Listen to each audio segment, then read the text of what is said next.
ভাওনা কাম নাই, এইবোৰ সময় নষ্ট হয়। ইতি অসমৰ সন্মানীয় মন্ত্ৰী অশোক সিংহাল। হয়, অশোক সিংহাল নামৰ যিজন অনা অসমীয়া, যিগৰাকীয়ে অসমৰ নিজকে অভিভাৱক বুলি ভাবে, সেইগৰাকী ব্যক্তিয়ে ভাওনা কাম নাই, ভাওনাই সময় নষ্ট হয় বুলি তেওঁ উপলুঙা কৰিছে। আমি ক'ব খুজিছোঁ, বান্দৰে নাৰিকলৰ মূল কি বুজিব? ঠিক তেনেকৈ মন্ত্ৰী অশোক সিংহালে অসমীয়া ভাওনা কি, লোকগীত কি, অসমীয়া সংস্কৃতি কি, তেওঁ কেনেকৈ বুজিব? যিগৰাকী মন্ত্ৰীয়ে কেতিয়া অসমলৈ আহিছিল তাকে স্পষ্ট কৰিব নোৱাৰে।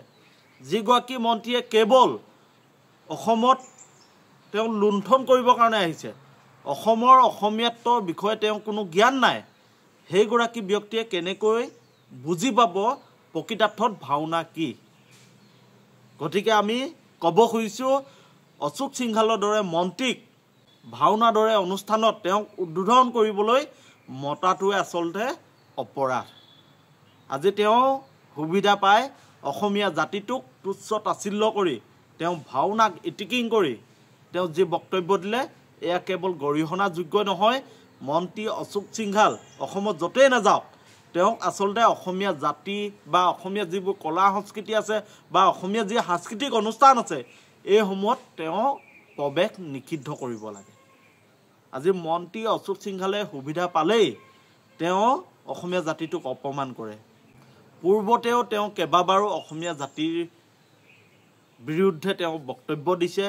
আৰু মন্ত্ৰী অশোক সিংহালে তেওঁ যি হিন্দী সংস্কৃতি তেওঁ বাহিৰৰ পৰা, উত্তৰ ভাৰতৰ পৰা আনি অসমীয়া মানুহৰ মাজত তেওঁ যি পশ্চিমীয়া সংস্কৃতি তেওঁ জাপি দিব খোজে।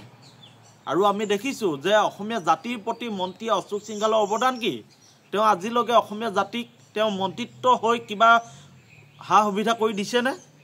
কেৱল গোটেই গুৱাহাটীখনত মন্ত্ৰী অশোক সিংহালে এপাৰ্টমেণ্টৰ নামত তেওঁ বিজনেছ কৰিছে, আৰু বিজনেছ কৰি কৰি অসমৰ পৰা তেওঁ টকা লুটি নিছে।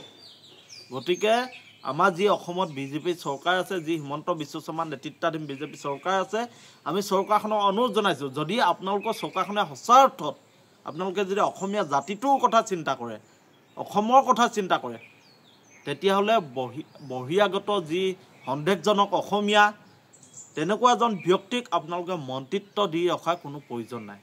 আৰু আমি জানো যে মন্ত্ৰী অশোক সিংহাল কেৱল বেপাৰী মানুহ। তেওঁ বেপাৰ কৰিবলৈ অসমলৈ আহিছিল, আৰু বেপৰুৱা মনোভাৱে তেওঁ অসমৰ ভাওনাক তুচ্ছ তাচ্ছিল্য কৰি তেওঁ যি বক্তব্য দিলে, ইয়াক আমি তীব্ৰ বিৰোধিতা কৰিছোঁ। আৰু আমি মন্ত্ৰী অশোক সিংহাল ডাঙৰীয়াক আমি দাবী জনাইছোঁ, আপুনি অসমৰ ভাওনাক লৈ যি মন্তব্য কৰিলে, ভাওনা কাম নাই বুলি ক'লে, ইয়াক লৈ আপুনি ক্ষমা খোজা উচিত।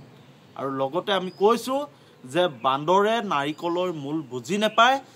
আৰু ঠিক তেনেকুৱা এটা কথা হৈছে, মন্ত্ৰী অশোক সিংহালে যিজন অসমীয়াত্বৰ নামত এক কলংক, যি অসমীয়া নামত সন্দেহযুক্ত হৈ আছে, অসমলৈ তেওঁ কেতিয়া আহিছিল?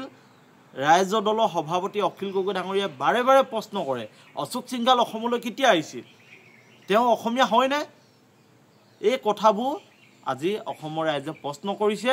আৰু মন্ত্ৰী অশোক সিংহাল অসমৰ যি জেগাটোৱে নাযাওক লাগে, অসমৰ ৰাইজে প্ৰতিবাদ কৰক, কাৰণ তেওঁ আমাৰ মহাপুৰুষজনে দি থৈ যোৱা যি ভাওনা, সেই ভাওনাক আজি তেওঁ অপমান কৰিছে। তেওঁ অসমীয়া সংস্কৃতি কি, এই সন্দৰ্ভত তেওঁ জ্ঞান নাই। তেওঁ কেৱল অসমলৈ বিজনেছ কৰিব আহিছে, আৰু আজি বিজেপি সুবাদত তেওঁ মন্ত্ৰী হৈছে, হিমন্ত বিশ্ব শৰ্মা ডাঙৰীয়াৰ আশীৰ্বাদত তেওঁ মন্ত্ৰী হৈছে, আৰু অসমক লুটি পুতি তেওঁ খাই আছে।